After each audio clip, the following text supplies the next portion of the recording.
लोगोफोर आं दा हाबा जानो थांनो ओंखारबाय हाबाखौ बबाव जाहैगोन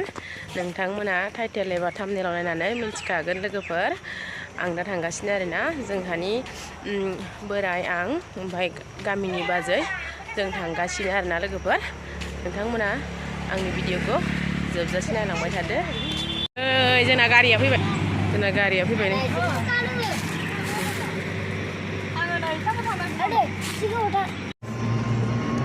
थांबाय जों